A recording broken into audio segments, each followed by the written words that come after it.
Hello and welcome to the Northwood Podcast. I'm your host, Heath Jones, and you find me on another busy week, and so I'm on a bit of a time crunch, and I'll try to keep this moving. You should first know that this podcast is a ministry of Northwood Christian Church and is produced by the All Indiana Podcast Network, which you may find more about at www.wishtv.com/podcasts. The All Indiana Podcast Network produces podcasts made by Hoosiers here in Indiana, and you'll find there a wide array of podcasts produced by Hoosiers, so I encourage you to check them out, whether you live in the state or no. Lots of topics of interest for you to consider, including our podcast. Or, if you'd like to learn more about our church, I encourage you to visit our website at www.indyncc.org. That's indyncc.org.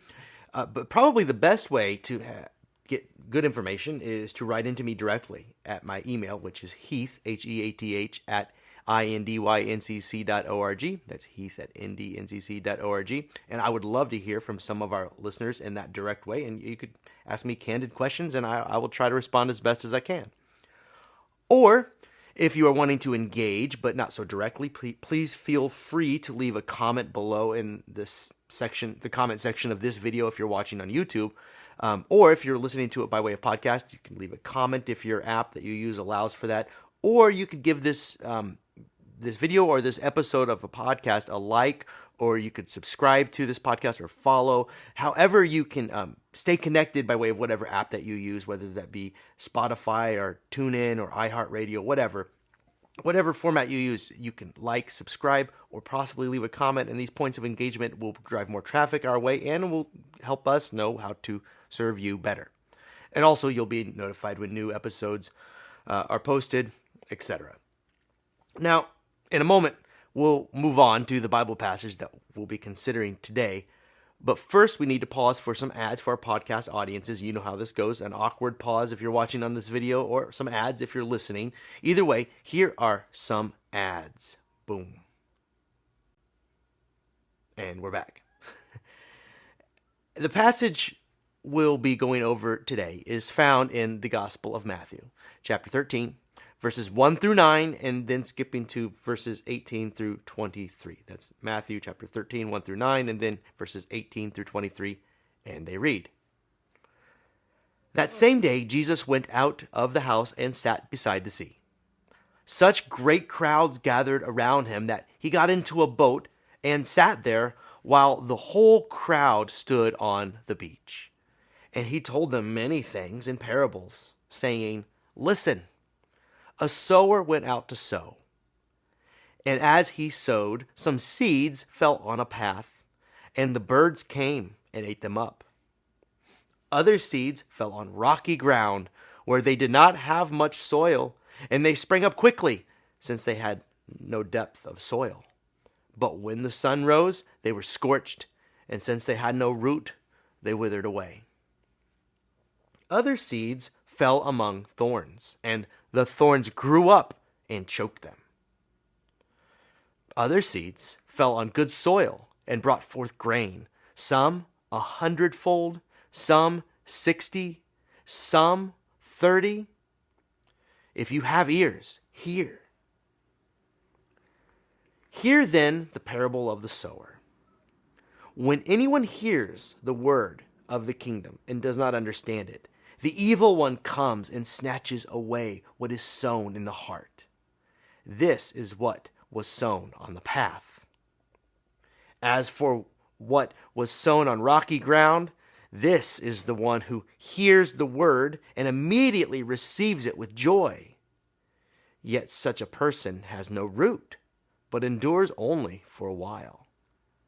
And when trouble or persecution arises on account of the word, that person immediately falls away. As for what was sown among thorns, this is the one who hears the word, but the cares of this age and the lure of wealth choke the word, and it yields nothing. But as for what is sown on good soil, this is the one who hears the word and understands it, who indeed bears fruit and yields, in one case 100-fold, in another 60, and in another 30. Biblical commentator and scholar Barbara Reed notes how this passage really contains 3 parables, depending on how you want to set your focus. You could take it from the vantage point of the sower, the one who's throwing the seeds out, the seeds themselves, or you could take it from the vantage point of the soil. The soil itself could be a character of a kind. And we'll take each of these in turn so that we'll get a fuller picture. And first, we'll consider it from the vantage point of the sower. That is, that person who is recklessly chucking these seeds out all over the place. I call these actions reckless because they were reckless from the vantage point of farmers in those days. To simply throw out the seeds with no apparent plan or concern for where they land. And this problem will be amplified a bit later when we discover, as we continue to read, that these seeds are capable of producing a crop, the likes of which probably no one has ever seen before, especially people back in those days before modern agricultural methods, and we've come to expect fields and fields and fields of produce. Back then, much more difficult, and a bumper crop about this size would be unthinkable. So apparently these are super seeds, and we'll talk more about that later. But in the meantime, all you need to know is that the sower is being quite reckless with these apparently priceless, uniquely productive seeds. And it's highly likely that Jesus' audience was chock full of people who understood this, who heard the punchline about how productive these seeds could potentially be, and who then found the actions of this farmer incomprehensible. I mean, only an apparent fool would waste seeds in this way. What's needed, if you're going to do it right, is a straight row to hoe and a line of very carefully placed seeds in furrows deliberately carved in the ground. That's how you do it. Just scattering seeds in the way described in this parable seems wasteful and careless. So this parable, if taken literally, as if it were actually about seeds, soil, and farming, well, if you took it that literally, it would have scandalized the original audience. But how if we don't take it literally? How if it's an allegory? Well, the allegorical point is even more alarming. How so? Well, buckle up. Consider the sower represents God, and mostly that is agreed upon in biblical scholarship, and the seed represents the gospel message, the word as it's put in the parable. The good news about God's intent to liberate all peoples from oppressive forces of every kind. That's the good news. Then there's the soil, which we'll reflect more on later as we consider it as a character in the story. But suffice it to say, some of the soil seems very unsuitable for abundant life. But regardless of the soil, rocky, hard, fertile, rich, whatever, the sower, the God character, scatters the seed without discrimination on all and any types of peoples. Jesus reveals here the love of God by sharing it with tax collectors, Samaritans, and sinners of different varieties. Just as the sower in this parable tosses seeds on every kind of soil. So Jesus models what's being shown in this parable, revealed by this sower who is the God character, scattering the good news on everyone. The seed is scattered every which way without discrimination or prejudice. So if it should take, well, that will depend on the soil. But God will not select some for favor while ignoring others. A more selective God would only plant seeds of life in certain more righteous communities. But the God who is God spreads the life around for all, irrespective of their place or culture, their cultural identifiers, or their whatever their moral character was. Irrespective of their moral character, it didn't seem to matter. So-called good people and so-called bad people, all of us, your enemies and mine, have all been benefactors of God's love, which God has shared with them just as God has shared this love with us. Or, as biblical scholar and commentator Barbara Reed summarizes it, Jesus preaches the word to all, offering God's inclusive love to all kinds of people.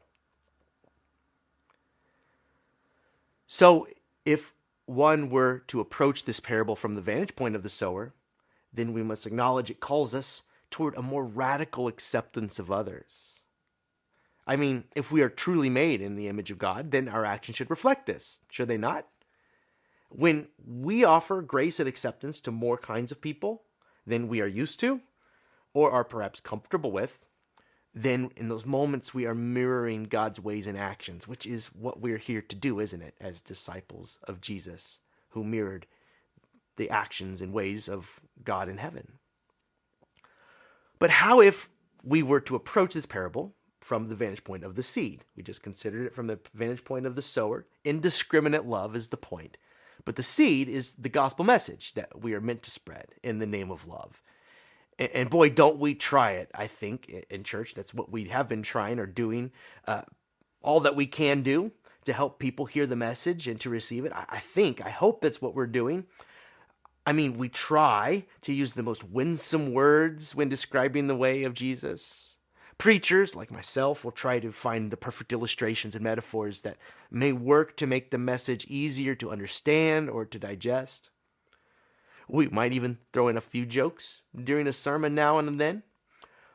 Perhaps in the words of Mary Poppins, a spoonful of sugar makes the medicine go down. So if you sweeten the sermon and the message, maybe people can receive it.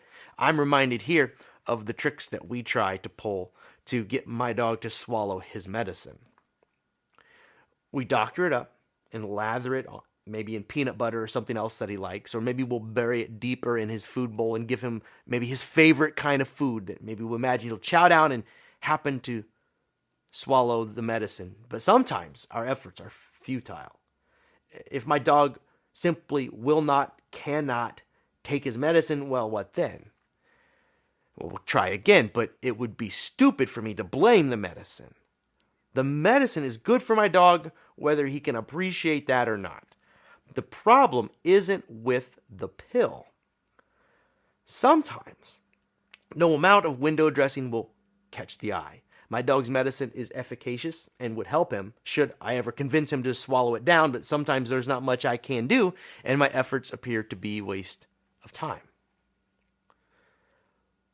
Many churches in North America in these modern times have tried to doctor up the message, the gospel, to make it more palatable. It's like we think the problem is in the seed that we're throwing out, and if we can just put the seed in the right package, then maybe people will accept it. We think to ourselves, perhaps if we wrap the message in a more attractive package, then they will hear and receive Jesus' message. So maybe at church we might try to create a spectacle, one that will hold the attention and help the message break through. Maybe some more banging songs, or maybe some better illustrations in the sermon, or some graphics in the front, or who knows what churches may try to get your attention. And Jesus wants us to know it isn't the seed that's the problem. If the seed represents the gospel, and I think it does, then the seed isn't the problem. The problem isn't the content of Jesus' message or what it calls us to do with our lives. Sometimes there is no way that you can dress up the message so that others can hear it. Even Jesus was tuned out and ignored. But so long as we are faithful in spreading the word, some of those seeds are bound to take root. But when they don't take root, do not be discouraged.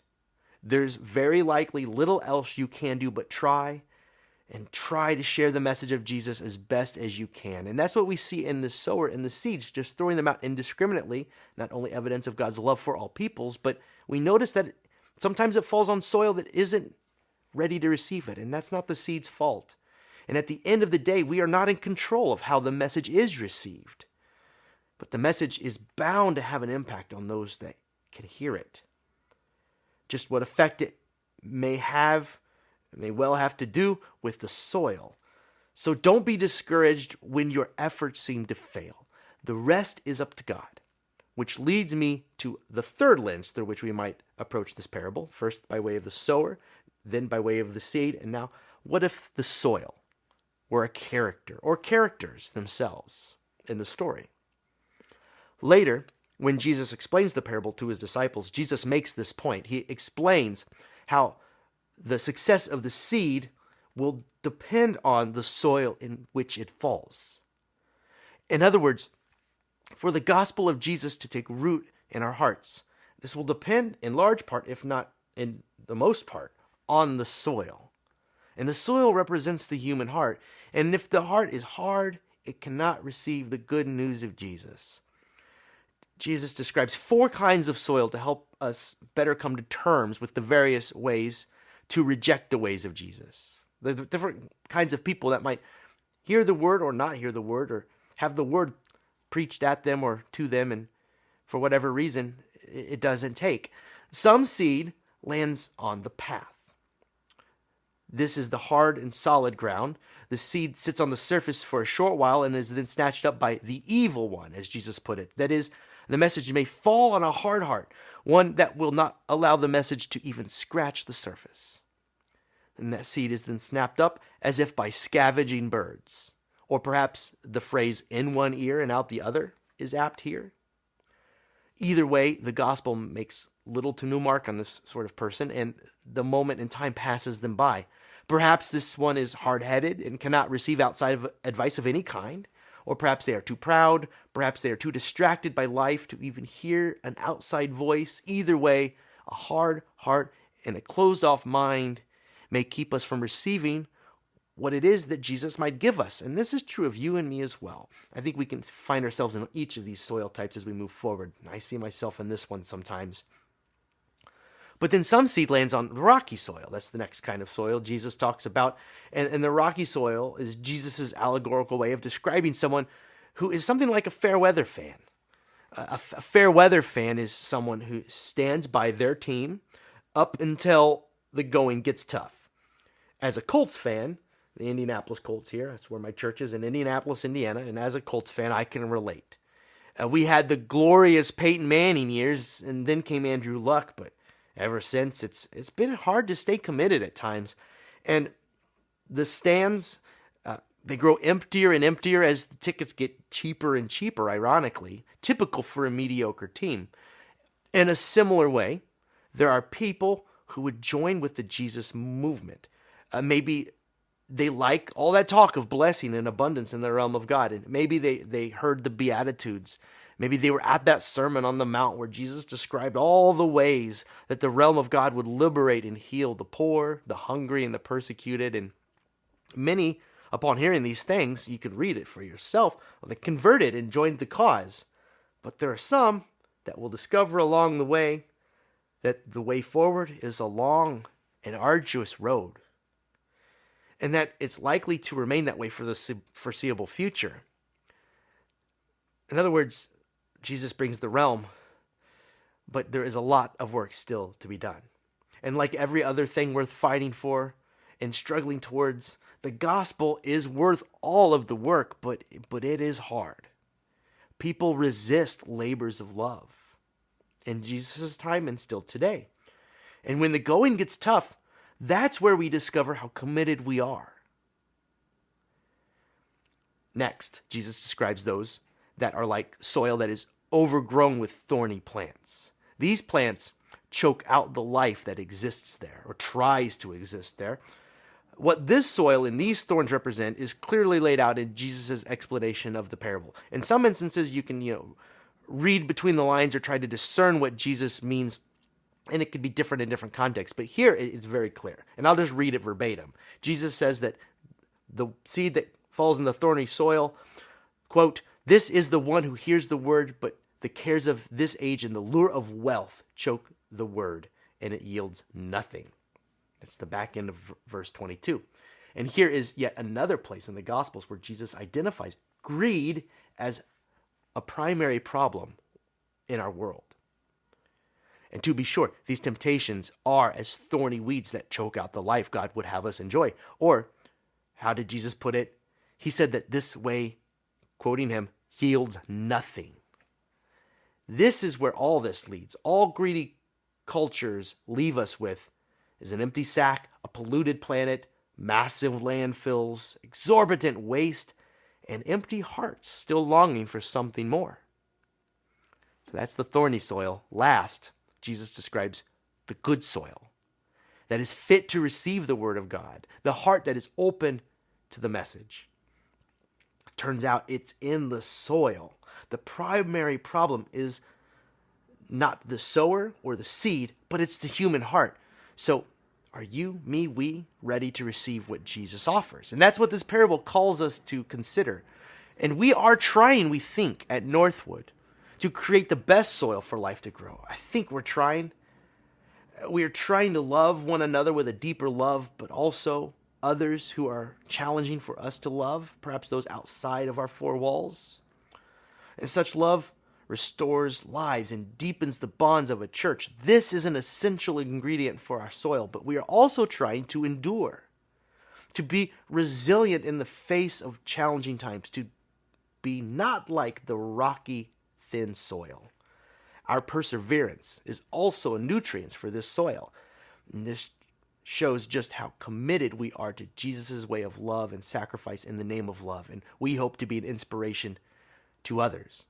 And we're also trying to untangle ourselves from this thorny mess of consumerism and greed, to be not like the thorny soil. To be sure, the church at large has been sorely tempted and has in many ways caved to the demands of our consumer culture. We have been very thorny. We refrain from caring for the poor for fear of running out of resources.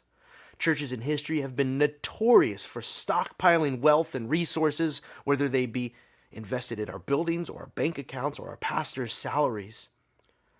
And those outside of our churches have seen this and have been turned off in a big way. Those churches planted in thorny soil. So an essential ingredient to our soil must be greed's opposite, which is generosity. When Christians show that they are ready to put their money where their mouth is literally and be generous, I think that they may notice. And here at Northwood, my church, we are committed to try. We cannot help who God loves, which is everyone. We cannot help how people receive the word. That's up to them and the state of their minds and hearts. But if the problem is in our soil, in our hearts collectively at Northwood, and our hearts as individuals, there is something that we can do about that. Just as a gardener might create a space where life-giving food might grow in the ground or be more amenable to life-giving food to grow, we can help to create a community around us where when people meet us, they will quickly intuit that our hearts love with the same love revealed in this parable. That the soil around us, the environment that we've created here, is richly nourished by the love we share with one another and with others outside of our walls. I don't know if you've ever mixed up your own soil for planting, say for a raised bed garden or some other potted plant, but if you have, you'll know that rich, nutritious soil has more than one ingredient. And here in this parable, Jesus is giving us the ingredients for a community that is ready to receive a word from God and be changed by it. That is ready to live into our calling. A community that fits the description of the rich, fertile soil, as we find its description in the opposites of the hard soil, the rocky soil, and the thorny soil. So according to this parable, the three ingredients, or at least three of the ingredients for healthy soil for a church, are love, endurance, and generosity. Love, endurance, and generosity.